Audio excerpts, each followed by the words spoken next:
A massive luminous sphere of plasma held together by its own gravity, a cosmic energy engine that produces heat, light, ultraviolet rays, X-rays, and other forms of radiation composed largely of gas and plasma in a superheated state of matter composed of subatomic particles is also known as a star. Stars in the 1700s are known as shiny dots in the sky that only come out at night.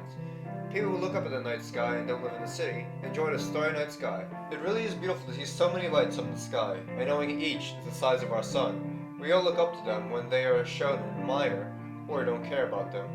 This is why we call celebrities stars. The stars are looked up to by many people when they see what they can do on their own, and there is always a group of people that admire these superstars, as astronomers admire real stars.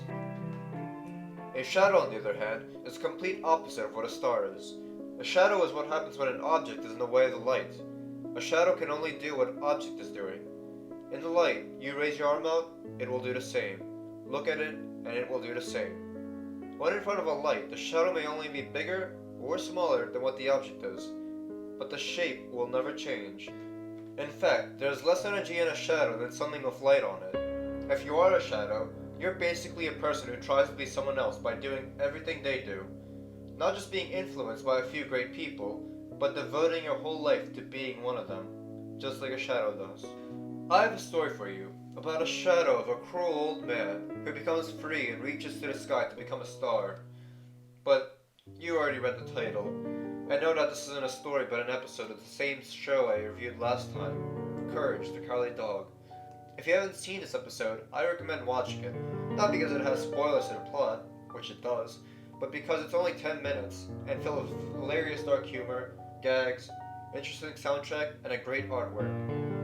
Now, I think I've stalled this opening long enough, let's get to analyzing. The episode starts off with an old man in his observatory, connected to his mansion, observing the moon, saying that it looks good enough to buy.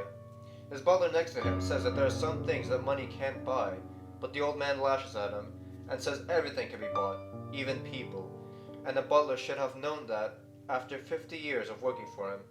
Fires the butler as he leaves the room and starts to laugh his lungs out. Literally. You see the butler in the hallway hearing the old man choking, calling for help. So of course the butler runs back in to help him, like any family-friendly cartoon would have happened. Oh wait, no he doesn't.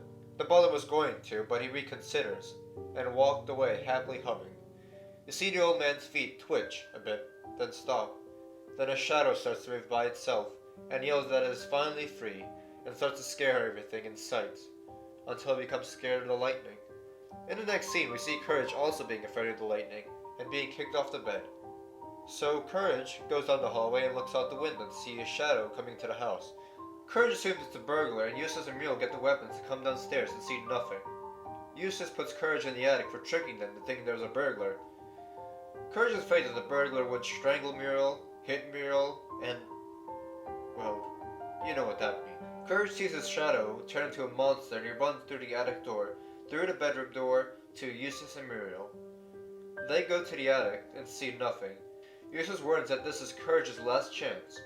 Muriel goes to bed but sees a shadow of Eustace choking Courage. There seems to be recurring action going in this episode. Muriel makes Eustace sleep in the attic instead, and brings Courage to bed. Eustace sees a shadow of Courage taunting Eustace, so Eustace taunts back, but gets his fingers bit by the shadow. Eustace gets angry and says he will strangle Courage. Eustace chases the shadow to the bedroom and starts to strangle him. So, he runs away to their kitchen, but still gets strangled again until Muriel comes to get help. Courage and Muriel try to go back to sleep, but they hear Eustace scream, so Courage goes to investigate and finds only a hat. He then sees that Muriel is no longer in bed either. Courage then goes to his computer and tries to find a way to get rid of the shadow.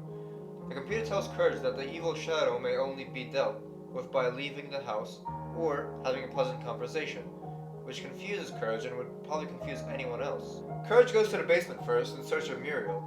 He is scared as anybody else would be, seeing monsters in the shadow of his flashlight, and also pretty morbid things happening to Muriel. After a while of the shadow transforming into different things, then giving up, he pleads Courage to stop making him change his appearance.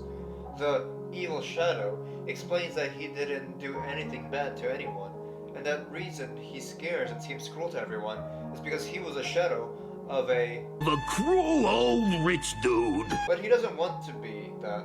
He wants to be part of showbiz, a star. Remember, this was the late 90s, so that's pretty normal. Let me explain this to everyone who doesn't understand what the shadow represents. The shadow really is a person who wants to be someone great. But since he was a literal shadow, he could not be who he wanted to. Once he had the freedom to be what he wanted, he had already become corrupt from being the image of a cruel man. After being worn out from courage pushing the shadow to keep going through different forms, the shadow realizes that being mean was really wrong the whole time. Who'd have thunk it? The shadow tells us how it truly wanted to be looked up to like a star.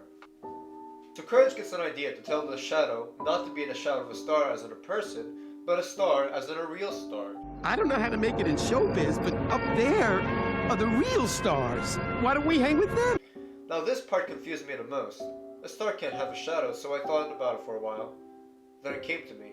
Since stars are always looked up to and never hated, and the shadow means to be the same as another, I came to the conclusion that the moral of the story is to strive to be looked up to, and not just try being someone else. So, when the shadow goes to the sky, it shows that he is not like any other star out there. He's even better. He's the shiniest star in the sky. Many people have someone they follow on Twitter, like on Facebook, or subscribe on YouTube. But there are also people who strive to be just like them. They become the shadow of that person, when most of the time it's not a very well idea.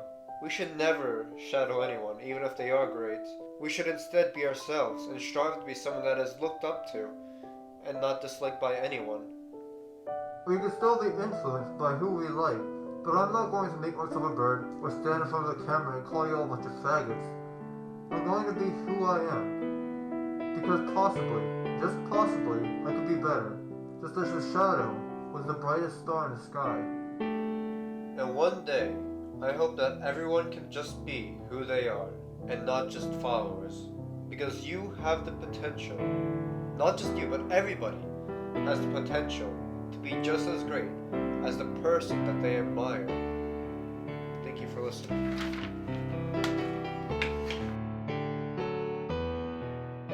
What a loser.